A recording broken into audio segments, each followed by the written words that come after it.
Assalamualaikum warahmatullahi wabarakatuh. Perkenalkan, nama saya Rijal Aditya dengan nomor induk mahasiswa 12130300120 dengan prodi jurusan Hukum Tata Negara kelas C. Saya di sini akan mengulas kembali materi ilmu tauhid dari pertemuan awal sampai pertemuan dengan akhir. Baiklah, yang pertama adalah kedudukan ilmu. Ilmu dan pengetahuan sangatlah berbeda.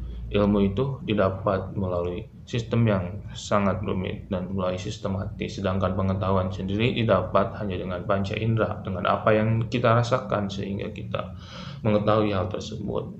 Dan ilmu sendiri memiliki beberapa tahapan sehingga dapat dikatakan sebuah ilmu. Yang pertama adalah epistemologi, di mana ilmu atau pengetahuan tersebut harus melalui beberapa metode tertentu hingga akhirnya dikatakan sebuah ilmu. Kedua adalah ontologi, di mana ilmu atau pengetahuan haruslah diaktifkan, yang berarti ilmu tersebut haruslah memiliki definisi dan tujuan hingga dapat dimengerti oleh kita apa tujuan dan definisi sebuah ilmu tersebut diciptakan. Yang ketiga adalah aksiologis, di mana ilmu atau pengetahuan haruslah memiliki kebermanfaatan sehingga dapat berguna bagi kehidupan manusia. Jadi ilmu dan pengetahuan itu sangatlah berbeda. Ilmu dapat dikatakan sebagai pengetahuan, tapi pengetahuan tidak dapat dikatakan sebagai ilmu, melainkan harus memiliki tahap-tahapan metode tertentu hingga akhirnya pengetahuan tersebut dapat dikatakan sebagai ilmu. Yang selanjutnya adalah tauhid. Pengertian tauhid berasal dari masdar wahada yuhidu tauhidan, yang berarti keesaan. Jadi intinya tauhid itu mempelajari argumentasi dan pikiran tentang keyakinan bahwa Tuhan itu esa, atau ada yang disebut dengan monoteisme, keyakinan, kepercayaan kepada Tuhan bahwa Tuhan itu satu dan esa. Objek kajian tauhid itu ada tauhid uluhiyah yang mempelajari tentang keesaan Tuhan, yang kedua adalah nabawiyah tentang kenabian, yang ketiga adalah asma wa sifat, di mana sesuatu didapatkan melalui pendengaran dari objek kajian yang nyata. Rububiyah dan hakikatnya. Secara makna semantik, rububiyah dari kata robbu, yang berarti Allah itu yang mengurus dan yang memelihara segala alam semesta.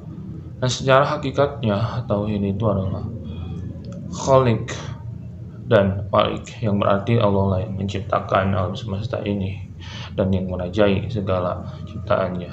Allah itu yang wajib diibadahi oleh kita, karena Allah itu adalah Tuhannya dari Tuhan.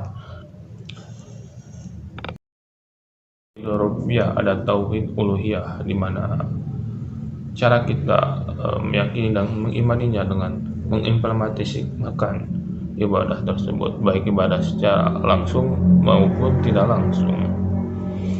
Jadi sepatasnya ketika kita beribadah harus dibarengi dengan tauhid yang kuat agar senantiasa dapat diridhai oleh Allah Subhanahu wa taala.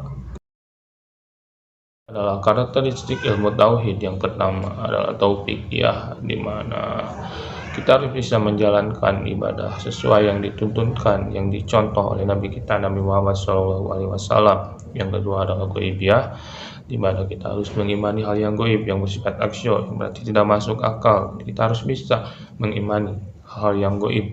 Yang ketiga adalah somaliyah, kesempurnaan ataupun menyeluruh. Yang ketiga adalah takamul, yang berarti terkumpul dengan lengkap antara keseimbangan iman, ilmu, dan akal. Yang terakhir adalah tawazun atau keseimbangan, yang berarti kita harus memiliki sikap yang seimbang, sikap yang adil, di mana harus menempatkan sesuatu kepada tempatnya. Sekian yang bisa saya jelaskan. Manfaat dari mempelajari ilmu tauhid semakin mempertebal keimanan kita, semakin yakin akan kehadiran Allah Subhanahu wa taala dan tertanam kepada jiwa dan hati kita. Sekian dari saya. Wassalamualaikum warahmatullahi wabarakatuh.